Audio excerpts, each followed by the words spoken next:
Now it is time to take longer strides. Time for a great new American enterprise.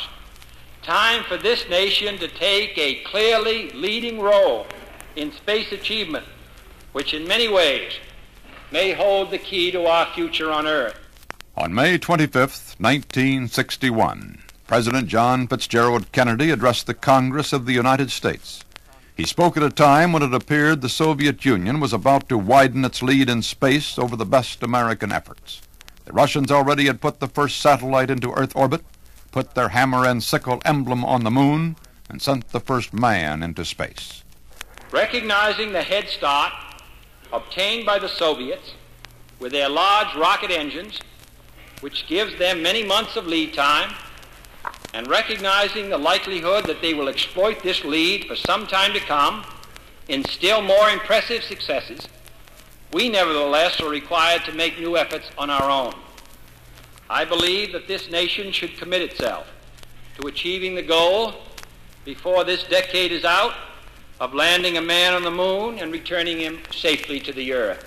After 8 years of intensive effort, a tragedy which took the lives of 3 astronauts, and with more than $24 billion invested in a race no one was ever quite sure of winning, the nation arrived on the threshold of achieving its great goal. T-minus 1 minute, 54 seconds and counting. Our status board indicates... Wednesday, July 16, 1969. Pad 39A, Kennedy Space Center, Florida. A dream of the ages was about to come true. The unbelievable countdown was on. T-minus 1 minute, 35 seconds on the Apollo mission, the flight to land of the first men on the moon. At 9:32 a.m. Eastern Daylight Time, the Apollo 11 spacecraft with astronauts Neil Armstrong, Edwin Aldrin, and Michael Collins aboard was to be lifted by the flaming power of the 36-story Saturn V rocket into the vacuum of space.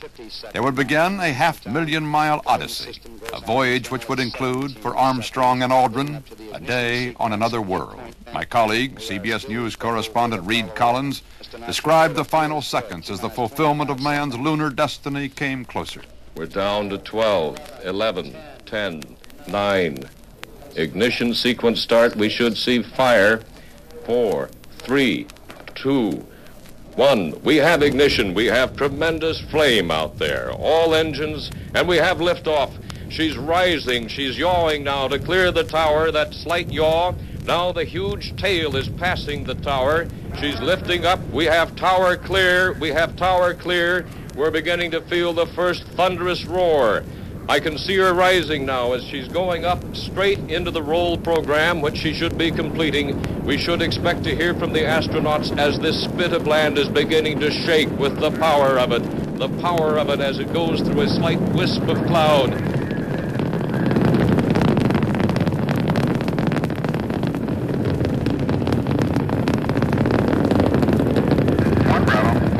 After a 3-day trip to the moon and into lunar orbit, Sunday, July 20th was the big day for Apollo 11. The lunar module Eagle separated from the command ship Columbia and was ready for the trip down to the surface of the moon.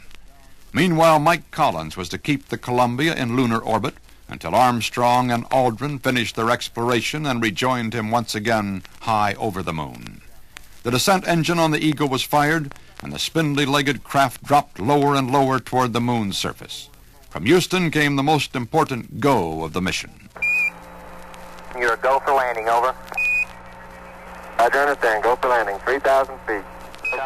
Armstrong and Aldrin watched for specific landmarks as the Eagle swooped into its predetermined landing site on the Sea of Tranquility. As ground controllers read out the flying time left for the lunar lander, Armstrong at the controls of the Eagle came closer and closer to the actual touchdown on the moon. With me, listening to the crucial landing, was retired astronaut Wally Schirra, sitting on Earth but very present in the Eagle with his former comrades. 100 feet, 3.5 down, 9 forward. Okay, 75 feet, car's looking good, down a half. 60 seconds. Lights on, 40 feet down, 2.5, picking up some dust. 30 feet, 2.5 down, straight shadow. 4 forward. 4 forward, drifting to the right a little. 20, down a half. 30 seconds forward, just contact light. Okay, engine stop. ACA at a descent. Mode control both auto, descent engine command override off. Engine arm on. We're home. 413 is in. Man on the moon. We copy you down, Eagle. Houston, Oh, jeez. Tranquility Base here. The Eagle has landed. Roger, Tranquility. We copy you on the ground. You got a bunch of guys about to turn blue. We're breathing again. Thanks a lot. Ooh. Oh, boy. Thank you. You're looking good here. Boy. Okay, we're going to be busy for a minute.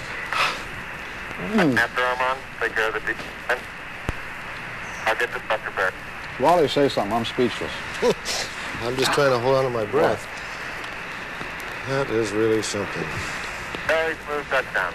At 40 seconds after 4:17 Eastern Daylight Time, July 20th, 1969, man had landed on the moon.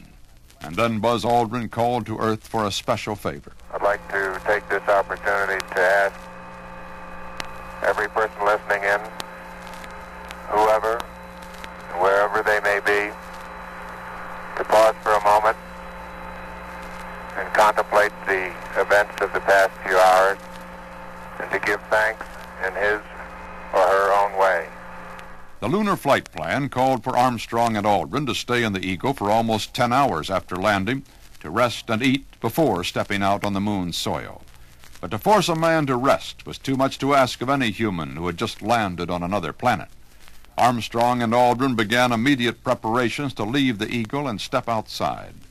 Donning portable life support systems, the men depressurized the Eagle's cabin to match the vacuum on the moon.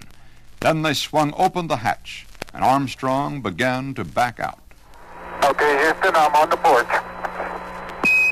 Roger, Neil. Crawling on his stomach, his feet reached for the ladder descending to the moon. And we're getting a picture on the TV. You got a good picture, huh? There's a great deal of contrast in it, and currently it's upside down on our monitor, but we can make out a fair amount of detail. And suddenly the world was watching and waiting for him to step down and say man's first words on the moon. I'm at the foot of the ladder. The limb footbeds are only depressed in the surface about 1 or 2 inches, although the surface appears to be very, very fine-grained as you get close to it. It's almost like a powder. Ground mass is very fine. I'm going to step off the limb now. That's one small step for man, one giant leap for mankind. That's one small step for man, one giant leap for mankind. At 10:56 Eastern Daylight Time, those words joined the first words of the great explorers in history.